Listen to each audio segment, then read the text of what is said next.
Now I started off by stripping the entire floor with this belt sander that I bought.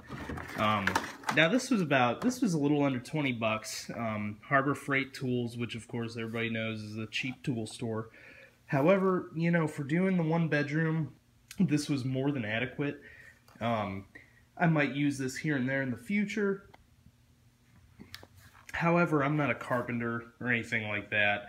So, you know, the 20 bucks was well spent. It didn't burn out on me, and you have 90 days to return it. But it started off by completely, and I went through, these are Diablo 120 grit sanders from Home Depot. I went through about 4 of these, I think, for that room, maybe 5. But yeah, I started off the whole thing with this and then took out the deep scratches with this, obviously carefully working around the scratches as well to level the whole area so you don't have a divot. Now for the edges and the corners and everything, but all around where the baseboard would be, I used this $10 at Harbor Freight. I think it was like $8.99 or something like that, Drill Master. And again, I just slapped some 120 grit on there and went around to strip all the edges and everything. They don't really sell anything, or at least that I saw, higher than 120 grit for the belt sander. But what I did do is on here then, I did the whole floor with a 320 grit after the 120 had been done, and then I did again with 800, and they typically recommend just 120 for polyurethaning a floor, so I went really above and beyond, which might turn out to be a bad thing. I don't think it will be. I think it's just unnecessary, but we'll find out. So after we got everything sanded down, and this is very smooth, we got all our scratches out that, you know, I wish I would have done more before and after stuff and a little more video, but this project actually started a bit before, you know, I started doing these videos. But I figured we could at least see the finish up of it. So we just cleaned the wood with this. Brand doesn't matter, but just mineral spirits, clean the wood. You can see some wet spots there. We need to wait until this is completely dried up before we do anything else. And this is the second time I cleaned it, because after I cleaned it once, it dried, there was still dust. When I would do this, I would still have sawdust on my hands, which I don't now. My hands are dried out. That's what that white is. But, so we're just waiting on that, and then we're going to apply our polyurethane. So I'm sure there's better out there. I'm sure there's worse out there. You get whatever you want. This is what I'll be using. This is what I'm using for the applicator. I chose it because it was 4 inches. That's the widest I could find. And another reason I chose it is because when I compared it to some other 4 inches, it seemed to be the thickest as far as the bristles go. And you obviously don't want air in here at all. You'll get little air bubbles, and then you'll have to sand it and redo it, which we may have to apply a second coat anyways, but you know, second coat may turn into a third when you have air bubbles. So the thicker the brush and, you know, the better quality, you know, I think this was about $16. They have 99-cent ones where the bristles just pull out when you do that. You don't want that. They're going to be all over your floor. Don't use those 99-cent ones. This is what I got. I think it'll work out fine. Something that we're going to do to try to help get the air out of it is take some of the mineral spirits, and I'm going to submerge the brush in the mineral spirits and then kind of let it drip out and wipe it out some, just so it kind of gets that air out of there. But also I don't want the mineral spirits to be in there. We want that to kind of dry out before we apply our polyurethane with this brush. So I do want to make sure I express, you know, safety obviously when you're working with this polyurethane and the mineral spirits and just different floor strippers, stuff like that. The sanding process, everything. You know, get like the proper type of dust mask and respirators, you know, that are for odor when you're doing something with odor, and this one says specifically like solvents and stains. You know, I have a fan in the window here. The window's cracked on both sides to let air in and out. I've got windows open, you know, upstairs here. When I was doing the sanding, I had safety glasses on. I even went to the extent of putting in earplugs just to not get that stuff in my ears. You do what you want, but you know, I'd highly recommend it. Keep all that stuff in mind when you're doing all this kind of work. When I was doing the sanding, I think I was able to get a 2-pack of these goggles for about $3 at Harbor Freight, and you know, it even came with a free tape measure or whatever. So it's really not worth it to try to cheap out on safety, because you know, it just really doesn't cost that much. I guess something else good to mention that might be obvious, but these are the cold air returns in the room. Right there's the only heat register that was there. You'll notice that that's taped off. This I have a towel stuffed down into, you know, just a work towel. I don't mind throwing it away. Plug that up. You don't want all this, I don't know, let me see if you can, yeah, you see all that dust there? You know, I haven't cleaned these walls at all, just the floor, because I don't care about the walls right now. I just need the floor cleaned. You don't want that dust going through your HVAC system. That was one of the first things I did. I took these vents off, you know, and stuffed it and taped that off so we don't get that in here. Also, during this process, I've changed my furnace filter. You know, it's currently winter while we're doing this. I've changed my furnace filter at about twice the rate that I normally would. So keep that in mind too. Now, if you're in my case where there used to be carpet here, and you have a lot of nails from the tack strips and things. Oh, this, by the way, is paint from the previous owners where the baseboard was. Our new baseboard should cover that up, so I'm not too worried about it. It was a lot worse though, and we did quite a bit of sanding with the 120 grit to get that off. With the nail holes that you have left behind from tack strips and stuff like that, I thought about looking into some kind of wood filler. We'll see how it turns out. I'm leaving them like that. Somebody had told me, who is much older and much wiser than myself, that using wood filler would really show through when you do the polyurethane, and it would just look bad. I guess it's better if you're staining the floor dark, which we are not, then you can get stainable wood fillers. But if you're just doing the polyurethane, I guess it looks worse than when you just have, you know, these imperfections and things. So, but like I said, we'll see how it comes out. Now, for the edge here of the doorway going out into our hallway, there was carpeting here. I want to keep the carpeting in the hallway, so I cut, you know, don't just blindly cut, but you know, go to, again, your Lowe's, your Home Depot, whatever's in the area. I use those as an example because they're by my house. You can buy these threshold pieces. I honestly don't remember how much this was, but that's the thing. It was, you know, I don't know, $5, $8, whatever it was. I don't even remember. You can get a few different ones.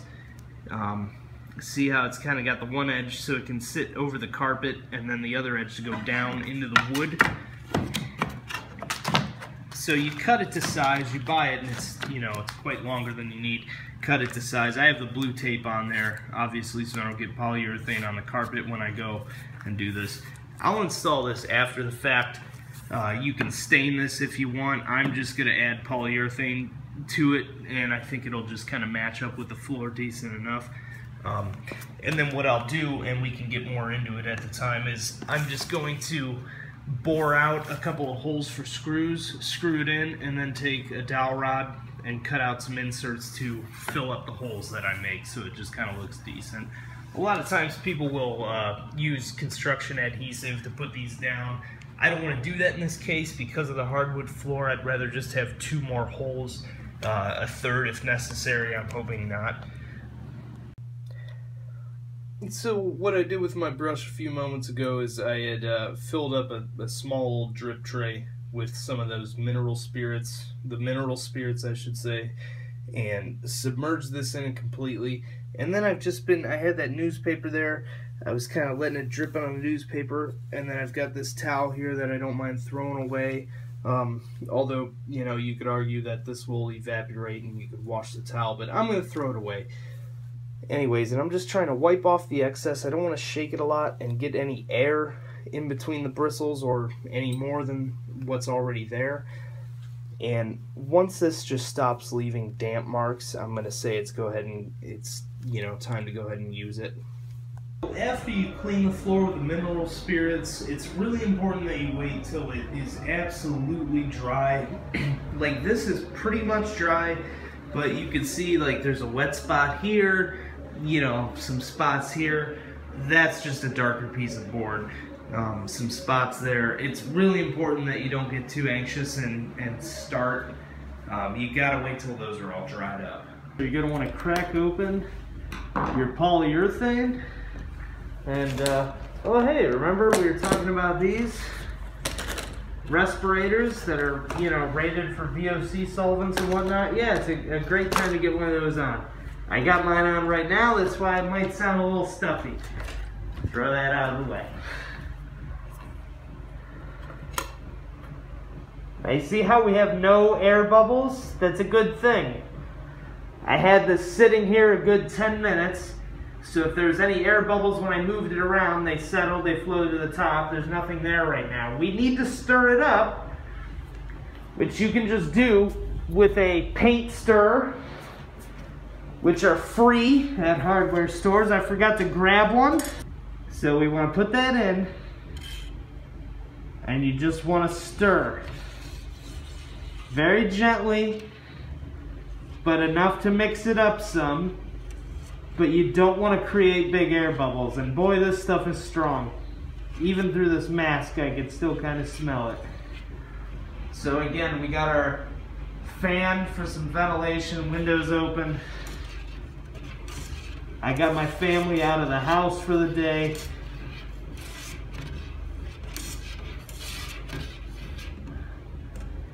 We're going to take our applicator. You're going to go ahead and dip in.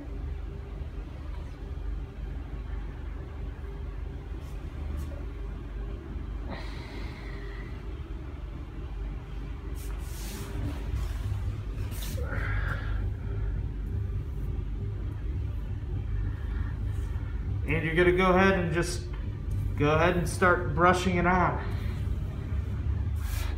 Some people like to go really, really slow and fear the air bubbles.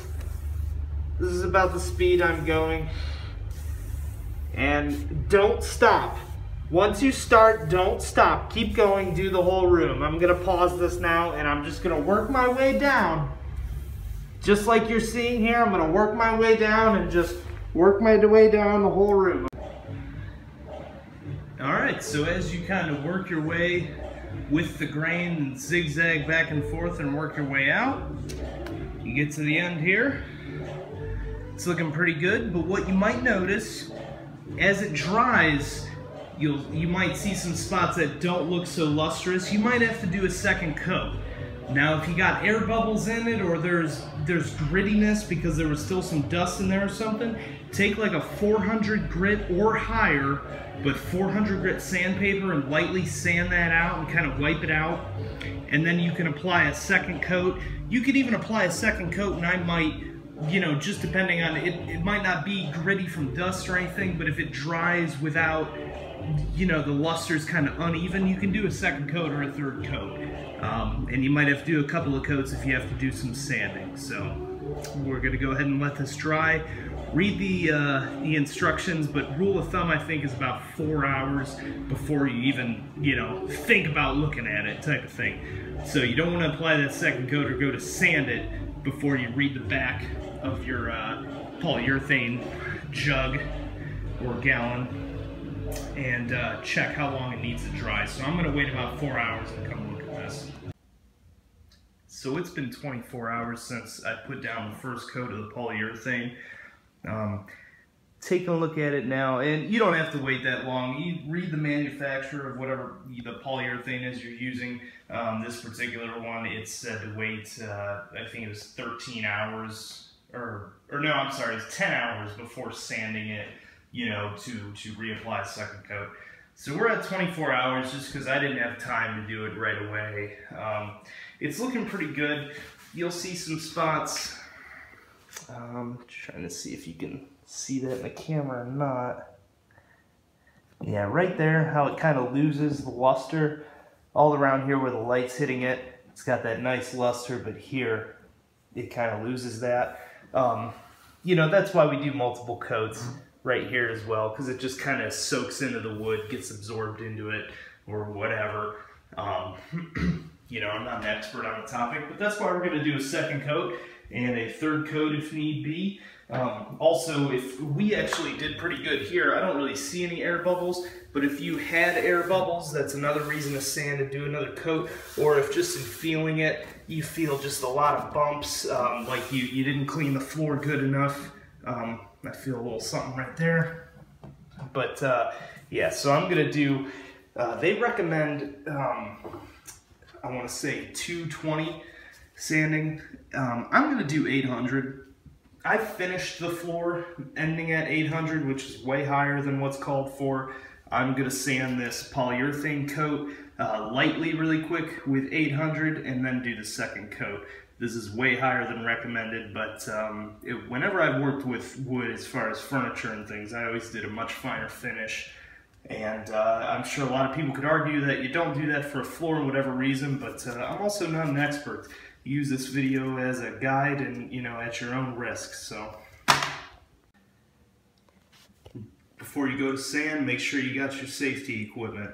Now, the earplugs, most people probably aren't doing that. Here's why. I don't want a bunch of sawdust, especially when I was using the belt sander. Probably not as important now, but I don't want a bunch of sawdust getting down in my eardrums. You know, get an ear infection or something like that. Call me overly cautious, you know, call me a wuss, whatever, that's fine. You know, safety goggles, of course, and just a basic dust mask. Ventilation this time, I'm not going as overboard as I did, you know, when I was belt sanding or when I had the polyurethane out. I'm just gonna crack a window. I'm doing this by hand. I'm doing it lightly because it came out pretty good. So I don't expect it to be, you know, too big of a dust cloud. Got my sanding block here, literally just a cut piece of 2x4.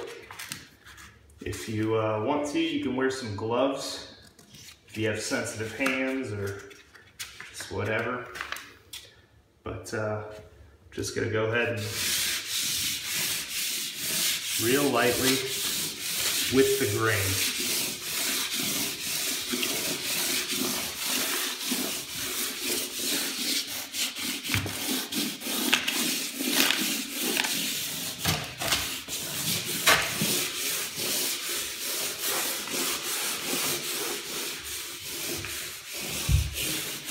So I'm going to pretty much work my way down a few boards at a time and zigzag back.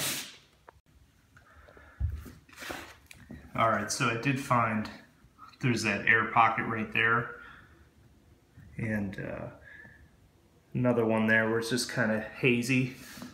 So just going to lightly come at that with my fingernail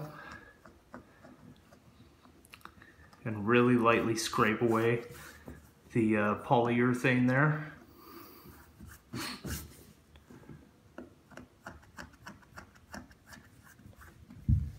I say lightly because you're going to peel up some extra, but you don't want to start unpeeling huge strips of it. But we need to scratch away the parts that have air and aren't actually, you know, sticking to the wood. Then our second coat will take care of this. And the third if need be. So I'm just going to kind of roll now the edges to get the rest of that off. And then keep sanding. So now that we've created dust again, we get our mineral spirits back out, get your old rag, pajama pants, whatever you got, and just pour it onto the rag, get the rag, you know, wet with it. Doesn't have to be dripping, just get the rag wet and just start wiping it down. So that's your next step.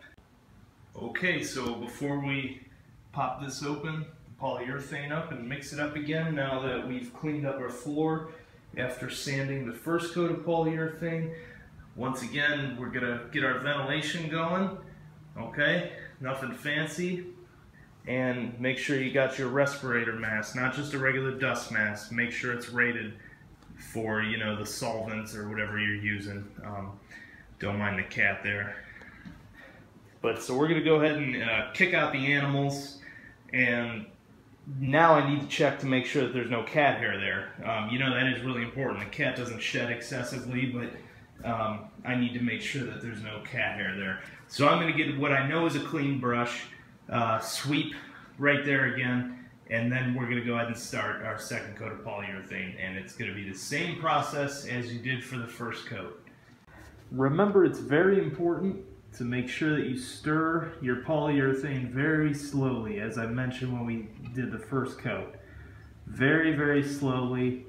You want to mix it up, but you don't want to create a bunch of air bubbles in there. Make sure your brush is cleaned. Remember what we did with the mineral oil spirits to clean it the first time. I've already done that, but alright, we're ready to start.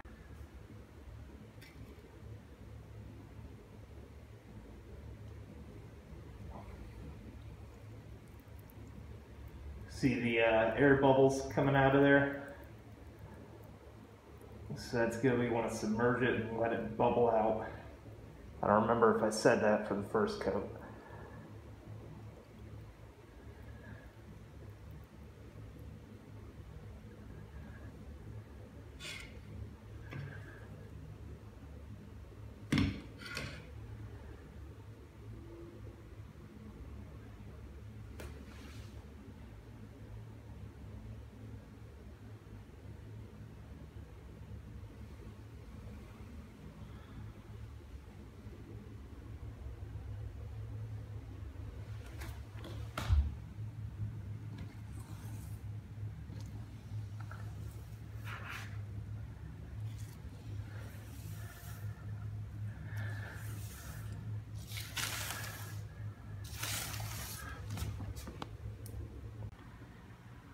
Alright, we're done with our second coat. We're going to go ahead and let it dry, and we'll come back and check on it here shortly. Well, shortly for you, not for me. So here is, the second coat is dry. It's actually been dry about a week. As you can see, it came out great. I have not done any additional sanding or buffing or anything like that. Yeah, you can buff it out if you wanted to now, but yeah, the whole thing came out real well. If anybody watched the video that I had on the stainable wood filler, that was actually for this threshold piece right there where these dowels are, and you can check out that video. Anyways, but yeah, I got some new trim along on the floor and walls here, and came out really well. You could do a third coat if you wanted, a fourth, whatever, but two came out real good for this, and I'm going to leave it at that.